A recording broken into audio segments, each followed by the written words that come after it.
প্রিয় দর্শক আসসালামু আলাইকুম, সবাই কেমন আছেন? আশা করি সবাই অনেক অনেক ভালোই আছেন। তো বন্ধুরা, আপনাদের সামনে অনেক দিন পর নতুন আরেকটি ভিডিও নিয়ে হাজির হলাম। যারা নাকি 10 থেকে 12,000 টাকা বাজেটের মধ্যে ভালো একটি স্মার্টফোন কিনতে যাচ্ছেন, তাদের জন্য আজকের এই ভিডিও। অনেকেই আমাকে কমেন্ট করে জানিয়েছেন যে 10 থেকে 12,000 টাকা বাজেটের মধ্যে একটি ভালো স্মার্টফোনের রিভিউ দিতে। আজকে যে ফোনটি নিয়ে কথা বলবো, রেডমির তরফ থেকে নতুন আরেকটি স্মার্টফোন লঞ্চ হয়ে গিয়েছে, রেডমি 10C। সো আজকের এই ভিডিওতে এই ফোনটি নিয়ে বিস্তারিত আলোচনা করব। এই ফোনটিতে কী কী স্পেসিফিকেশন দেওয়া হয়েছে, এই ফোনটির দাম হিসাবে কতটুকু ভ্যালু ফর মানি প্রোভাইড করবে, এইসব বিষয় নিয়ে বিস্তারিত আলোচনা করব। সব সময়ের মতো আজকের ভিডিওতে আমি আছি আরজে সাইমন। সো ভিডিওটি যদি সত্যি ভালো লাগে থাকে তাহলে অবশ্যই একটি লাইক করবেন। যারা আমাদের চ্যানেল নতুন হয়েছে এখন সাবস্ক্রাইব করে আমাদের সাথে থাকবেন। ভিডিওটি শেষ পর্যন্ত দেখতেই থাকুন। প্রথমে যদি এই স্মার্টফোনটির লুকিং আর ডিজাইন নিয়ে কথা বলি, এই ফোনটি যথেষ্ট প্রিমিয়াম লুকসের একটি স্মার্টফোন। এই ফোনটির রিয়ার সাইডটিতে থাকছে দুইটি ক্যামেরা আর একটি ফিঙ্গারপ্রিন্ট সেন্সর আর একটি এলইডি ফ্ল্যাশ লাইট। এই ফোনটির রিয়ার সাইডটি যথেষ্ট ইউনিক করার চেষ্টা করা হয়েছে রেডমির তরফ থেকে। এই ফোনটির ফ্রেম এবং রিয়ার সাইডটি সম্পূর্ণ পলিকার্বনেটেড, যেটি প্লাস্টিকের তৈরি। এই ফোনটি ওজন রাখা হয়েছে 190 গ্রাম। তবে এই ফোনটির ওজনটা ঠিকঠাক রয়েছে, সচরাচর 190 থেকে 200 গ্রাম হয়ে থাকে। এই ফোনটিতে দুইটি সিম ব্যবহার করা যাবে আর এক্সট্রা মেমোরি কার্ড ব্যবহার করার সুবিধা রয়েছে। অবশ্যই এই ফোনটি 4G সাপোর্টেড। ওভারঅল এই ফোনটির রিয়ার সাইডটি এবং সম্পূর্ণ মিলিয়ে দেখলে আমার কাছে যথেষ্ট ভালোই লেগেছে এই ফোনটির লুকিং ডিজাইন। আপনাদের কাছে কেমন লেগেছে অবশ্যই মতামত কমেন্ট বক্সে কমেন্ট করে জানাবেন। এইবারে এই ফোনটির ডিসপ্লে সেকশন নিয়ে কথা বলা যাক। এর ডিসপ্লে হিসেবে থাকছে 6.71 ইঞ্চির IPS LCD ডিসপ্লে, যেটি কিনা HD+ রেজুলেশনের সাপোর্ট, 120x1650 পিক্সেলের, যেটি 268 ppi ডেনসিটি। এর ডিসপ্লেটি প্রদর্শন করছে গরিলা গ্লাস। তবে এই ডিসপ্লেটি চাইলে ফুল HD+ রেজুলেশন দিলে আরেকটু ভালোই হতো। তবে এই ফোনটির ডিসপ্লে যথেষ্ট ভালোই পারফরমেন্স করছিল।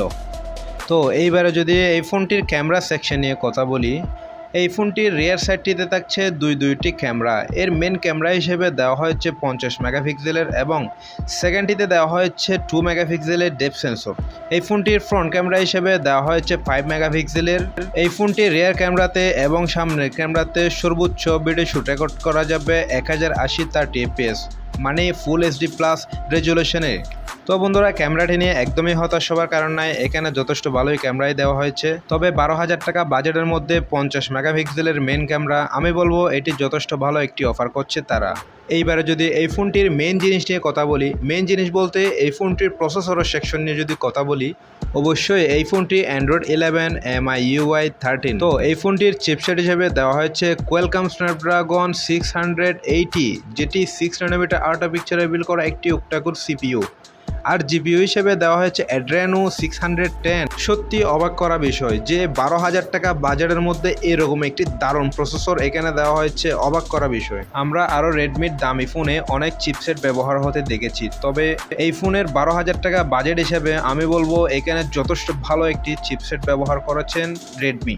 সো এই ফোনটির গেমিং পারফরমেন্স কেমন হবে, আমি বলবো PUBG, Free Fire, Asphalt 9, Call of Duty এই ধরনের গেম যথেষ্ট স্মুথলি প্লে করতে পারবেন এই ধরনের হেভি গেমগুলো। অবশ্যই এই চিপসেটটি 2022 সালের নতুন একটি চিপসেট, যে 6 ন্যানোমিটার আর্কিটেকচারে বিল্ড করা একটি অক্টা-কোর CPU। এখানে ব্যাটারি ব্যাকআপটা যথেষ্ট ভালোই পারফরমেন্স করবে, কারণ এটি 6 ন্যানোমিটার দ্বারা তৈরি।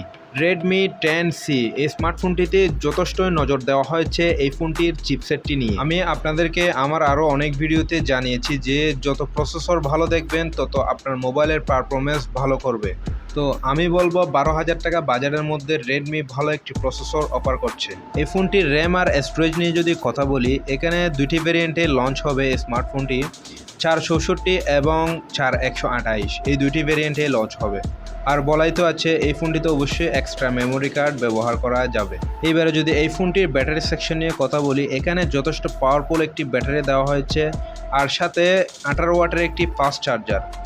আর এর চার্জারটি অবশ্যই USB Type-C 2.0। এই ফোনটির ব্যাটারির পারফরমেন্স কেমন হবে, এই ফোনটি 6 ন্যানোমিটারের প্রসেসর হওয়াতে যথেষ্ট ভালোই ব্যাটারি ব্যাকআপ পেয়ে যাবেন এই ফোনটিতে। তো বন্ধুরা, ফোনটি কি অফার করলো আপনারা জেনেছেন। তো বন্ধুরা, এই ফোনটিতে যদি দুই ভাগে ভাগ করি, ভালো দিক এবং খারাপ দিক। আগে যদি এই ফোনটির খারাপ দিকগুলো নিয়ে যদি বলি, এই ফোনটির দুটি খারাপ দিক রয়েছে। প্রথমত এই ফোনটি আইপিএস ডিসপ্লে হলো যথেষ্ট ভালো দেওয়া হচ্ছে। পাশাপাশি যদি এই ফোনটিতে ফুল এইচডি প্লাসের রেজুলেশনের ডিসপ্লে হতো তাহলে আরেকটু ভালো হতো। দ্বিতীয় খারাপের দিকটা যদি বলি, এখানে 50 মেগাপিক্সেলের একটি ক্যামেরা দেওয়া হয়েছে, সেটি ঠিকঠাক রয়েছে। দ্বিতীয় যে ক্যামেরাটি রয়েছে 2 মেগাপিক্সেলের ডেপথ সেন্সর, এই ডেপথ সেন্সরটা না হয়ে যদি 5 মেগাপিক্সেলের একটি আলট্রাওয়াইড ক্যামেরা হতো তাহলে আরেকটু ভালো হতো। তো খারাপ দিক বলতে ফুল এইচডি প্লাসের রেজুলেশনের ডিসপ্লে আর ডেপথ সেন্সরের ক্যামেরাটি না হয়ে যদি 5 মেগাপিক্সেল আলট্রাওয়াইড হতো তাহলে যথেষ্টই ভালোই হতো। এবারে যদি এই ফোনটির ভালো দিক নিয়ে যদি কথা বলি, প্রথমত এই ফোনটির লুকিং ডিজাইনটা আমার কাছে যথেষ্টই ভালোই লেগেছে। আপনাদের কাছে কেমন লেগেছে অবশ্যই কমেন্ট বক্সে কমেন্ট করে জানাবেন। দ্বিতীয়ত হচ্ছে এই ফোনটিতে যথেষ্ট ভালো একটি প্রসেসর ব্যবহার করা হয়েছে। এর আগের কোনো ফোনে এরকম 6 ন্যানোমিটারের প্রসেসর ব্যবহার হতে আমরা দেখিনি। তো বন্ধুরা, এখানে যথেষ্ট ভালো একটি প্রসেসর ব্যবহার করা হয়েছে বাজেট হিসেবে। আর এই ফোনটির 3 নাম্বার ভালো দিক হচ্ছে এই ফোনটি বেশ বড়সড় একটি 5000 এমপিআর ব্যাটারি ব্যবহার করা হয়েছে আর 18 ওয়াটের একটি ফাস্ট চার্জার, তাও ইউএসবি টাইপ সি পোর্টের, যার কারণে দ্রুততার সাথে চার্জও করা যাবে আর ব্যাটারি ব্যাকআপটাও ভালোভাবে পেয়ে যাবেন। ওভারঅল 12,000 টাকা বাজেটের মধ্যে আমি বলবো দারুণ কিছু অফার করছে রেডমি 10C। তো বন্ধুরা, আপনার মূল্যবান সময় দিয়ে এতক্ষণ ভিডিওটি দেখার জন্য আপনাকে অনেক অনেক ধন্যবাদ। সো ভিডিওটি যদি সত্যি ভালো লেগে থাকে তাহলে অবশ্যই একটি লাইক করবেন আর নিত্য নতুন আপকামিং স্মার্টফোনের ভিডিও পেতে আমাদের চ্যানেলটি সাবস্ক্রাইব করে আমাদের সাথে থাকবেন। ততক্ষণে নতুন আরেকটি ভিডিওতে দেখা হবে। সবাই ভালো থাকবেন, সুস্থ থাকবেন। আল্লাহ হাফেজ।